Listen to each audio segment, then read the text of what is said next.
ICL news India, देश के नाम।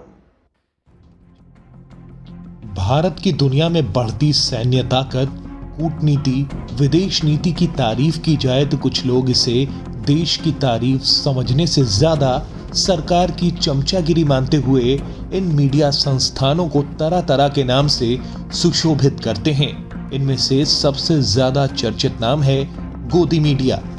लेकिन अब तो पाक मीडिया भी भारत की बढ़ती ताकत का लोहा मान रहा है, भारत की नीतियों की तारीफ कर रहा है, चाहे वो विदेश नीति हो या कूटनीति हो या फिर आर्थिक नीति हो।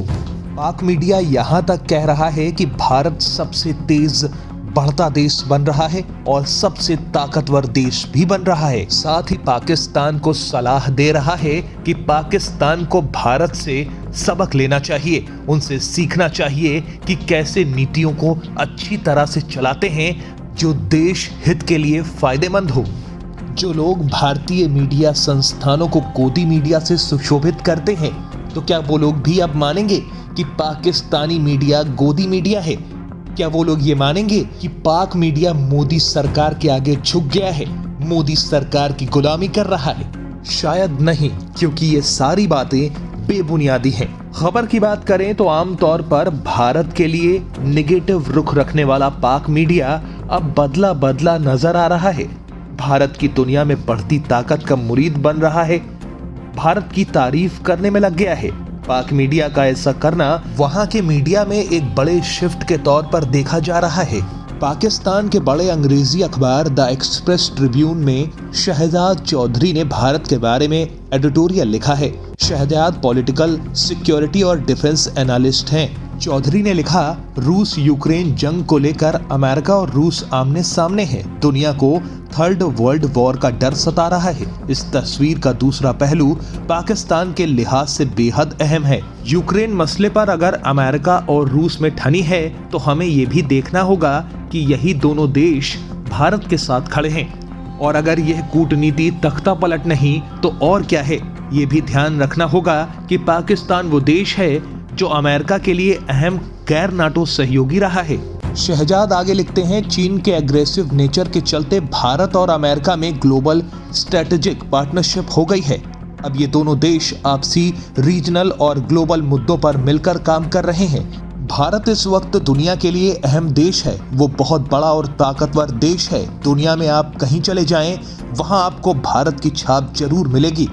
एडिटोरियल में आगे लिखा गया है, यूक्रेन पर हमले के बाद अमेरिका और उसके सहयोगी ने रूस पर कड़े प्रतिबंध लगाए, लेकिन इसी दौरान भारत बेखौफ होकर रूस से सस्ता तेल खरीदता रहा। उसने इस ऑयल को रिफाइन करके खूब डॉलर कमाए। अब रूस और अमेरिका दोनों ही ये दावा करते हैं कि भारत उनका करीबी सहयोगी है। ये भी सच्चाई है, इसमें कोई दो राय भी नहीं है। दोनों सुपर पावर्स सही कह रहे हैं। चौधरी के मुताबिक यूक्रेन जंग को लेकर आप भारत की डिप्लोमेसी देखिए, उसने बीच का रास्ता अपनाया। भारत के विदेश मंत्री एस जयशंकर हर प्लेटफॉर्म पर अपने स्ट्रेटेजी को सही बताते रहे। दुनिया में पेट्रोल डीजल दोगुने से ज्यादा महंगा हो गया, पाकिस्तान कुछ नहीं कर सका और भारत ने बड़ी आसानी से बीच का रास्ता निकाल लिया। डॉक्टर जयशंकर कहते हैं, प्रधानमंत्री नरेंद्र मोदी का साफ कहना है कि भारत के हित में जो होगा वही किया जाएगा। शहजाद आगे लिखते हैं, भारत एशिया के बाद ग्लोबल पावर बन गया है। भारत ने आजाद होने के बाद से ही इंडिपेंडेंट फॉरेन पॉलिसी रखी और अपने हित देखे। दूसरी तरफ पाकिस्तान को आप देख रहे हैं, आज भारत एग्रीकल्चर और आईटी सेक्टर की सुपर पावर है। 1 अरब से ज्यादा की आबादी के बावजूद वो जबरदस्त कामयाब है। वहाँ का लोकतंत्र भी शानदार है। चौधरी के मुताबिक हमारे इस्लामिक बिरादर मुल्क सऊदी अरब का झुकाव आज भारत की तरफ है। वो वहाँ 72 अरब डॉलर का इन्वेस्टमेंट कर रहा है और पाकिस्तान वहाँ से 7 अरब डॉलर की भीख मांग रहा है। भारत ने कश्मीर से धारा 370 हटाई तो किसी ने हमारा खुलकर साथ नहीं दिया। आज G7 हो या G20, भारत हर जगह मजबूती से खड़ा है। क्लाइमेट चेंज और महामारी में उसने दुनिया की मदद की। आखिर में शहजाद लिखते हैं, पाकिस्तान को अब भारत के बारे में अपनी पॉलिसी पर फिर से विचार की बेहद जरूरत है। अब तक जो चलता आया है वो कारगर साबित नहीं हुआ और न होगा। हमें भी भारत की तर्ज पर जियो इकोनॉमिक्स की तरफ देखना होगा। इतिहास में जो हम कर चुके हैं उसका कोई फायदा पाकिस्तान को कभी नहीं हुआ। News bureau TCL news India.